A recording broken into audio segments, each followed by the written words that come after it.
Hey cats, it's Ed, rather exhausted Bud here. This is the second time I've actually recorded this video, because the first time I noticed that Beast had knocked the microphone over and detached the cable and there wasn't any audio. I wasn't best pleased when I found that out. So here's the second version. It is better than the first one. You'll just have to believe me on that one. Today I've got my Salisbury half marathon race recap for you.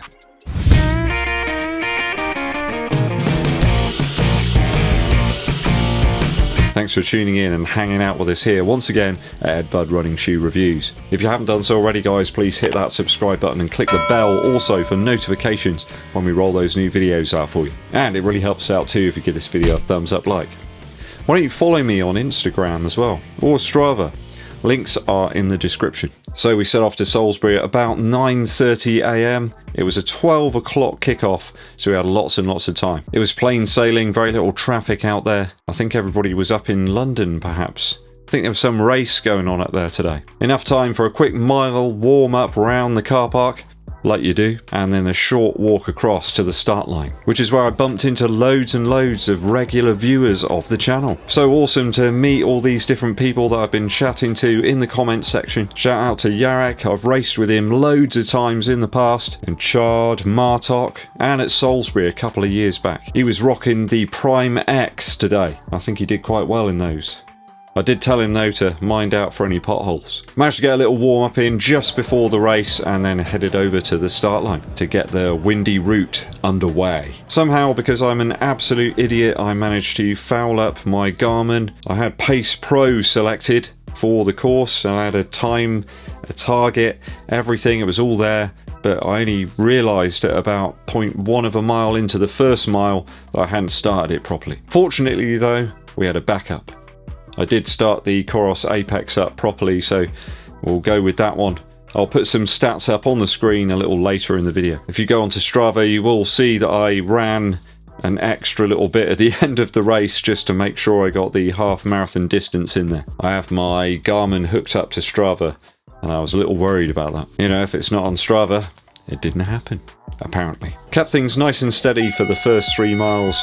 Bang on 6 minutes 56 per mile for the first 3. So I didn't go out too hard, didn't go out and use up all of my energy. I've done that too many times in the past. Who, me? I could feel myself having to expel a little more energy than usual though to hit that sort of threshold zone. I think it was the wind, 20-mile-an-hour winds guys. It wasn't nice, and they seem to be swirling around as well. Yeah, they weren't coming from just one particular direction. Just felt a little tougher today, all round. So keeping it nice and steady there through to around about the 7th mile, and that's where you begin the second loop of the course. Around about that point, legs started feeling a little heavy and stomach was churning around a little bit. I really could have done with some water. There was water out on the course, but it was only in these big water butts. You had to have some sort of vessel to drink from, some sort of grail. I was a little bit too late by then. I can understand that the organisers are trying to be more eco-friendly by not having water bottles on the course, but I think that decision does put a few runners off. A lot of people don't want to run with some type of bottle or container with them. I wanted to run free today. I didn't even take the camera. But yeah, there was a point I was yearning for my Nathan belt with my small water bottle on it, just filled with Ribena. Actually, that's what I was thinking of. That would have been really nice around about mile 5 or 6. It's not a deal breaker though. I just should have been more prepared. Like Mr. Alan Chadbone. He had 2 bottles there, ready and waiting to refresh him. I can't imagine many people stop to fuel up at those water butts. It's kind of odd. I just can't see it. A deluge of rain was a welcome occurrence around about mile 9. It did refresh me. I sort of held my hands out and sort of collected it up and put it all over my face. Did make me feel a little bit better. Just couldn't get going. It's those milder temperatures maybe. I was well rested. Not like last time at Bristol. In the half I think I had like 4 hours of sleep beforehand. Did like a gig the night before. You know, terrible preparation, but I ran better. I could feel myself just slipping off that target pace around about 7 minutes 10 seconds per mile there. Without some tunes to take away the sort of angel and devil on my shoulders, I just had to rely on songs that were in my head. and I'll tell you about those in the musical interlude at the end of the video. Somehow I managed to battle those demons and I picked up the pace for the last mile, got back to somewhere near my target, 6 minutes 54 seconds per mile. That last section of the race is a real killer as well. It's on this spongy grass section. There's a park nearby to the cathedral, and you really have to go round the houses. You can see, hear and smell the finish line, but you've still got a little way to go. Just spongy consistency to that grass, and it's a real test. So, came in at 1 hour 32:27 on the chip time. I did run an extra 50 or 60 meters for the Garmin because I'd started it late, but of course chip time overrides any time from your watch, so about 41 seconds slower than Bristol. So obviously the key to half marathon racing is to have no sleep, be generally quite tired when you get to the start line.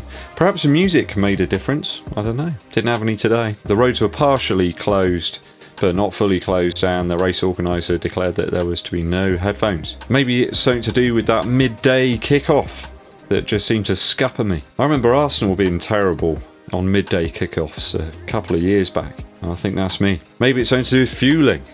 I did try to eat like a second breakfast to give you some more energy, but didn't seem to work today. So I was 30th out of only 305 runners on today's race. Sad to see, really, such a smaller number. I think I had 850 back in 2019 for this race. Maybe that's something to do with the pandemic, or the fact that there's just loads of other races going on today all over the country. Still a better result for me than 2019. I think that was 1:35.12 back then, so a significant improvement there. Good 2.5 minutes better, and some nice steady splits this time around. We got to talk shoe choice. So I did go with the Alphafly Next Percent, and I've got to say the shoe felt really comfortable. No issues with the upper whatsoever. Underfoot it felt great. Can't really blame the shoe today, it was more my performance. Almost too much cushion there. Perhaps I could have gone with something a little lower to the ground, maybe like the Puma DV8 Nitro Elite. My legs just wouldn't really fire today. Just couldn't get out of fourth gear. Can't help but wonder maybe I would have done a little better with the Puma. It's quite a bit lighter certainly than the Alphafly, or even the Adios Pro 2. It's a shame that Berlin version didn't arrive, but it's only a few days till Friday.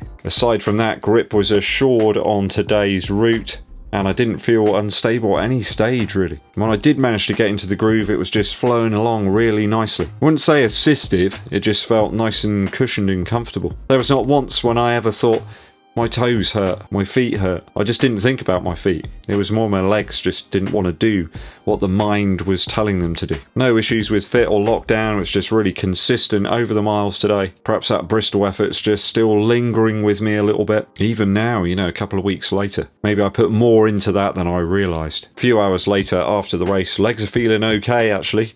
I think that's down to that Zoom X foam. No toe destruction to talk of. In fact, it's been ages since I had any issues like that. I think if you're getting black toenails, you're wearing the wrong shoes. So today's effort is second place in terms of my half marathon race times. I've made some significant progress over the last couple of years in terms of my running. Progress towards my goals, but not quite there yet. Still got a little way to go. Getting a little closer with every session, every race. 2 degrees Celsius is clearly the temperature for me. Remember I did that half marathon time trial back in February. That was cold. But I seem to operate better in those temperatures. Maybe I can find myself a nice fast half marathon in November or December. If you know of anything going on, guys, let me know in the comments. A big shout out to everybody that I met today. Amazing to see some of the viewers in person. So many lovely people and some real passion for running. It was great to meet you guys today. Back to training tomorrow. No rest for the Eddbud. Maybe just some easy miles. We'll see. There are more shoes to be reviewed. If you were racing today at Salisbury or anywhere on earth, let us know down in the comments. A musical interlude for you. So, as I was running today, no headphones, I had to kind of keep myself entertained with music in my mind, and sadly all I could think of was super simple songs. If anyone's got a kid, you'll know what I'm talking about. Super simple songs are one of the only things that sort of pacifies our young 1-year-old at the moment while he's eating his dinner. For 13.1 miles today I had 1 little, 2 little, 3 little dinosaurs going around in my head. Intersperse that with a little bit of Thomas the Tank Engine as well. Actually, there's a very good version of Old MacDonald Had a Farm. on super simple songs. I think there's the standard generic farm animals like cow, pig, duck, and also turkey. So not sure we have too many of those over here. I particularly like the one about brushing your teeth as well. I think it's a really good educational song to try and reinforce the importance of dental care.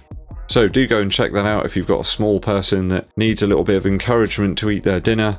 Super simple songs is the way forward. Just don't listen to it before you do a half marathon or drive yourself insane. Thanks for sticking with me to the end of today's video, guys. It's always appreciated. If you haven't done so already, please click the subscribe button and also the bell for notifications below, so you're informed of when we roll those new videos out for you. And you can really help the channel out too by giving this video a thumbs up like and sharing this video with your running buddies.